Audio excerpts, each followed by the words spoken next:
Eu dirijo um táxi em Nova York há 15 anos.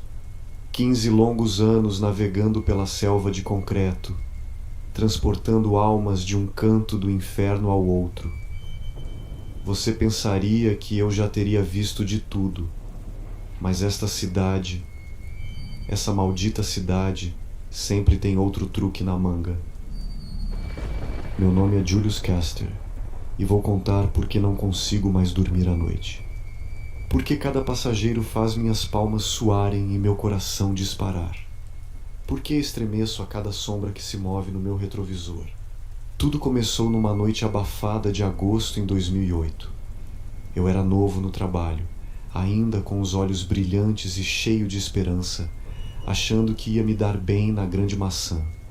As luzes da cidade brilhavam como estrelas, e o constante zumbido do tráfego era música para meus ouvidos. Eu estava estacionado fora de um complexo de apartamentos decadente no Bronx, esperando minha próxima corrida. Foi quando ela surgiu das sombras. Ela não devia ter mais de 20 anos, magra como um palito, com cabelos pretos embaraçados que pendiam em mechas oleosas ao redor do rosto magro. Seus olhos estavam fundos, cercados por olheiras que a faziam parecer a própria morte. Mas foi seu sorriso que me pegou, largo e maníaco, estendendo-se de orelha a orelha de um jeito que fazia minha pele arrepiar. "Ei, senhor", ela balbuciou, batendo na minha janela. "Você pode me levar para casa?" Cada instinto me dizia para pisar fundo e sair dali. Mas eu era novo, ansioso para agradar e, francamente, precisava do dinheiro. Então, destranquei a porta e a deixei entrar no banco de trás. "Para onde, senhorita?" perguntei, tentando manter a voz firme. Ela riu, um som agudo que me deu calafrios. "Ah, você sabe, para casa." Virei-me para olhá-la, minha paciência se esgotando. "Preciso de um endereço, moça." O sorriso dela se alargou, se é que isso era possível. "Apenas dirija, Julius. Eu te digo quando chegarmos." Meu sangue gelou. Eu nunca disse meu nome. Antes que eu pudesse perguntar como ela sabia, ela começou a cantarolar. Era uma melodia assombrosa, que parecia se entranhar no meu cérebro e se instalar ali. Me vi dirigindo, embora não me lembrasse de ter colocado o carro em movimento. Dirigimos por um tempo que pareceu horas, percorrendo ruas que eu nunca tinha visto antes. Os prédios ficavam mais velhos, mais decadentes. Os postes de luz piscavam e morriam, mergulhando-nos numa escuridão quebrada apenas pelos meus faróis. O tempo todo ela cantarolava. Quando finalmente voltei a mim, estávamos estacionados em frente a um antigo casarão em ruínas. As janelas estavam tapadas com tábuas e a porta da frente pendia de uma dobradiça. "Chegamos", ela sussurrou, sua voz de repente bem ao lado do meu ouvido. Eu gritei me afastando, mas quando olhei no retrovisor, o banco de trás estava vazio. Isso deveria ter sido o fim. Uma corrida assustadora, claro, mas nada que eu não pudesse esquecer, exceto que eu não conseguia parar de cantarolar aquela maldita melodia. Os dias se passaram, depois semanas se passaram. A melodia me assombrava, tocando num loop infinito na minha cabeça. Eu me pegava cantarolando enquanto preso no trânsito, assobiando no banho. Estava lá quando eu ia dormir e quando acordava, e então os pesadelos começaram. Eu sonhava com aquele casarão decadente, subindo os degraus rangentes e empurrando aquela porta quebrada. Lá dentro estava sempre escuro, sempre frio, e sempre eu ouvia a risada dela, me levando mais fundo na casa. Eu nunca vi o que me esperava nas profundezas. Sempre acordava gritando antes da grande revelação. Depois de um mês disso eu estava um caco, olheiras profundas sob os olhos, mais nervoso do que um gato numa sala cheia de cadeiras de balanço. Mas eu continuei dirigindo. O que mais eu podia fazer? Foi então que peguei o velho. Era uma noite fria de outubro, folhas deslizando pelo asfalto como pequenas almas perdidas. O velhinho estava parado numa esquina em Hell's Kitchen, uma mão nodosa levantada para me chamar. Ele era antigo, seu rosto um mapa de rugas, seus olhos leitosos desfocados, mas havia algo nele, uma vitalidade que parecia em desacordo com sua aparência frágil. "Boa noite, filho", disse ele enquanto se acomodava no banco de trás. Sua voz era como cascalho num liquidificador. "Leve-me ao cemitério Greenwood, por favor", assenti, afastando-me do meio-fio. "Um pouco tarde para uma visita, não acha?", disse, tentando uma conversa leve. Ele riu, um som seco e crepitante. "Oh, eu não estou visitando, filho. Estou indo para casa." Eu congelei, minhas mãos apertando o volante. "Não de novo." "Você parece preocupado, Julius", disse o velho. Eu nem me dei ao trabalho de perguntar como ele sabia meu nome desta vez. Viu algo que não consegue explicar. Eu fiquei em silêncio, focado na estrada à frente. "É a garota, não é?", ele continuou. "Aquela com o sorriso e a canção." Pisei no freio, o táxi parando com um guincho no meio da rua. Buzinas soaram ao nosso redor, mas eu não liguei. "Quem é você?", exigi, girando no meu assento para encará-lo. "Como você sabe sobre ela?" O rosto do velho suavizou, um olhar de piedade cruzando suas feições envelhecidas. "Oh, meu rapaz, você não é o primeiro que ela marcou, e não será o último." "Marcado? Do que você está falando?" Ele suspirou, de repente parecendo todos os seus muitos anos. "Ela assombra esta cidade há mais tempo do que eu estou vivo. Pega uma corrida, planta sua canção e espera." "Espera pelo quê?" "Para você voltar àquela casa", disse ele, seus olhos leitosos de alguma forma conseguindo perfurar os meus. "Ela se alimenta da curiosidade, você vê, da necessidade de saber. E uma vez que você entra..." Ele parou, balançando a cabeça. "O que acontece se eu entrar?", perguntei. Minha voz mal passando de um sussurro. O velho sorriu, e por um momento vi um eco do sorriso maníaco daquela garota. "Por que não descobre?" Quando pisquei, ele tinha desaparecido. Simplesmente desaparecido. Como se nunca tivesse estado lá. Fiquei ali por um longo tempo, ignorando as buzinas e os gritos zangados dos outros motoristas. Minha mente estava girando, tentando entender o que tinha acontecido, o que estava acontecendo comigo. Parte de mim queria esquecer tudo, empurrar para baixo e fingir que nunca aconteceu.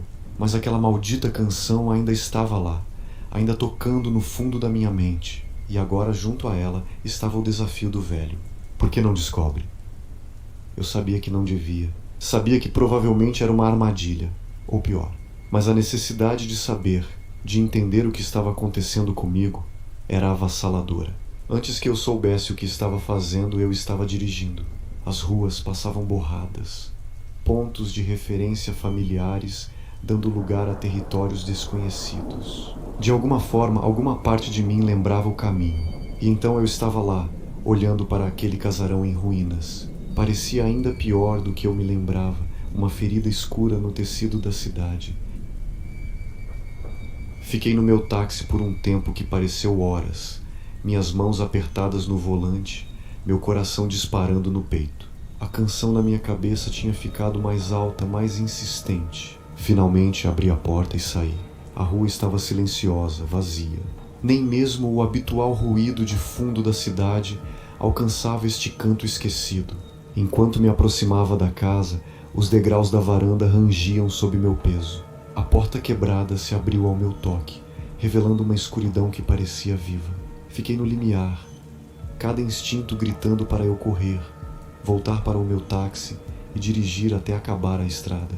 Mas a canção me chamava. E eu sabia, com uma certeza que me gelava até os ossos, que eu precisava saber, precisava ver.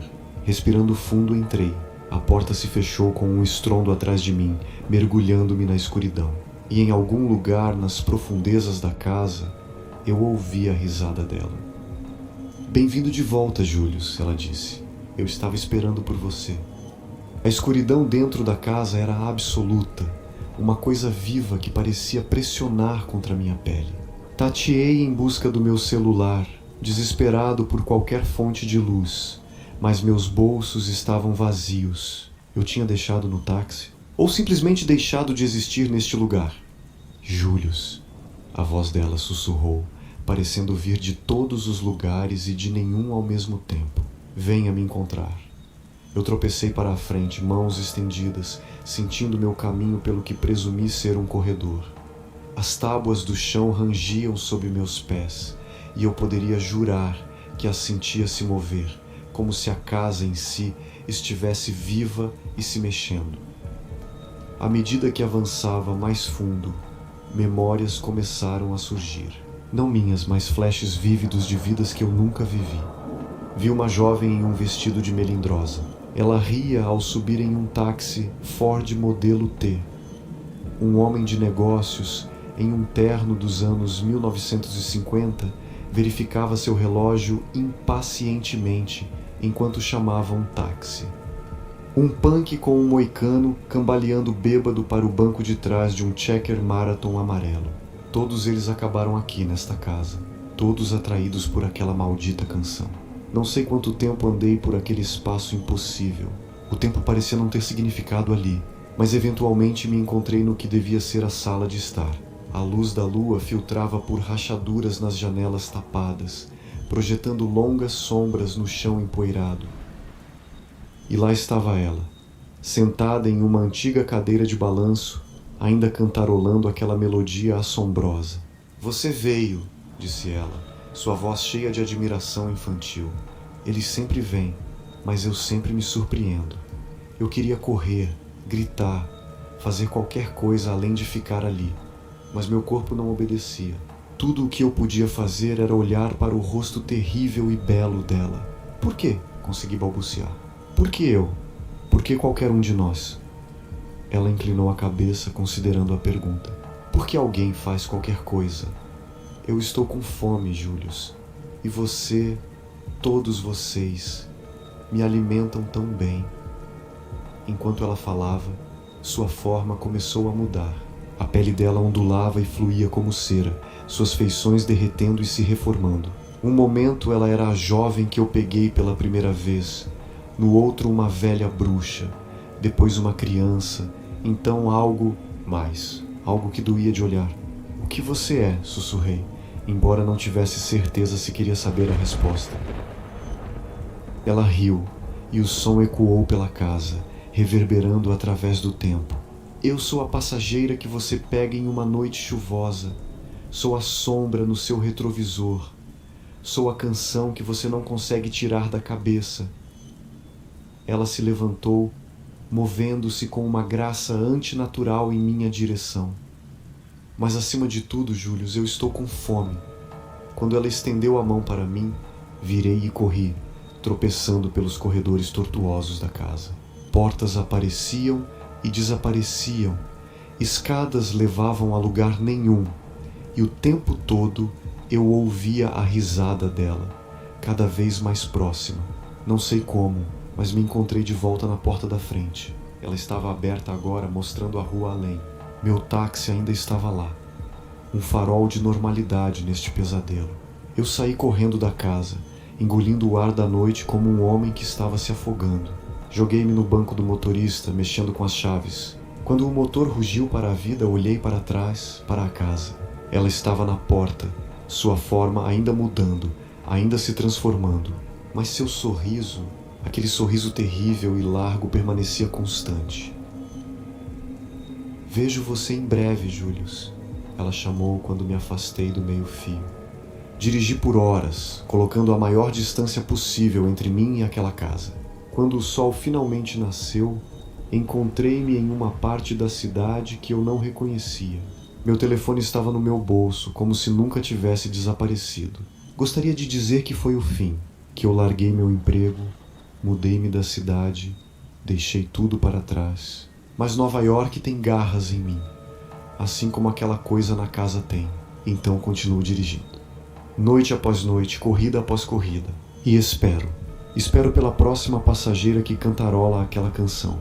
Espero pelo próximo endereço que não existe. Espero pela próxima vez que terei que enfrentar o que vive naquela casa. Porque agora eu sei, não é uma questão de se, mas de quando. Esta cidade tem um coração faminto, e mais cedo ou mais tarde todos nós a alimentamos. Nos anos desde aquela noite, Tive minha cota de corridas estranhas. Cada uma deixa sua marca, outra cicatriz na minha psique, outro motivo para olhar por cima do ombro.